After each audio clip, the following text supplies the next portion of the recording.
क्या आप एक समय का भोजन भी बिना नमक के कर सकते हैं? शायद नहीं। क्या आप 6 महीने बिना पानी के एक बूंद पिए रह सकते हैं? Impossible, right? साइंस कहती है ये नामुमकिन है। मेडिकल बुक्स कहती है शरीर हार मान जाएगा।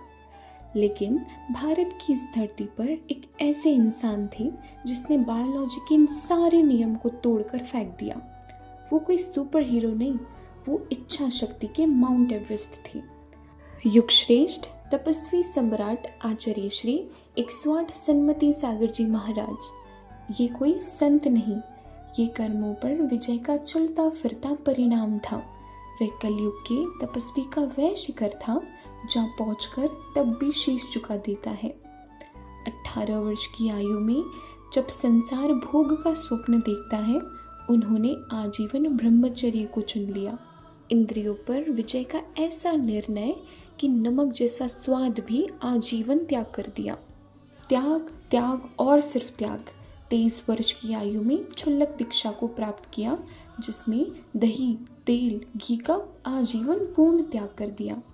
24 वर्ष की आयु में मुनि दीक्षा, शक्कर का भी त्याग। 25 वर्ष की आयु में आजीवन चटाई का त्याग, भूमि पर ही शयन करते थे और वो भी सिर्फ 2 घंटे। पूरी रात क्या करते? एक ही आसन से ध्यान व चिंतन। 50 वर्ष का स्वर्णिम संयम काल रहा, जिसमें 10,000 निर्जल उपवास, मतलब लगभग 27 वर्ष ना भोजन ना एक बूंद पानी। प्रतिवर्ष 10 लक्षण पर्व पे 3 बार लगातार 10 निर्जल उपवास।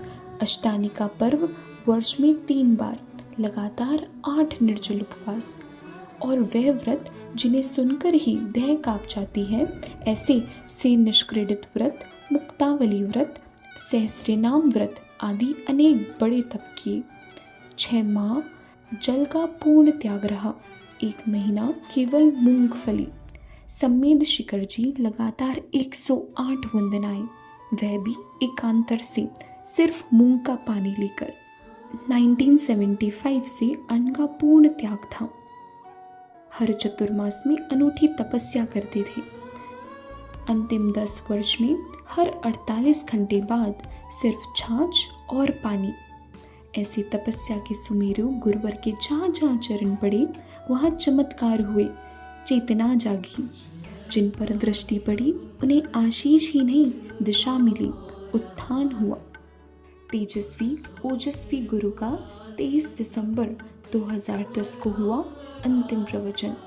24 दिसंबर 2010 प्रातः 5:50 पे भगवान महावीर के समक्ष पद्मासन से समता भाव से सजगता पूर्वक उत्तम समाधि साधकर तन मंदिर छोड़ा।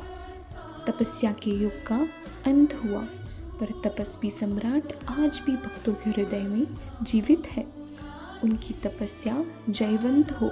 शत शत वंदन, अभिनंदन।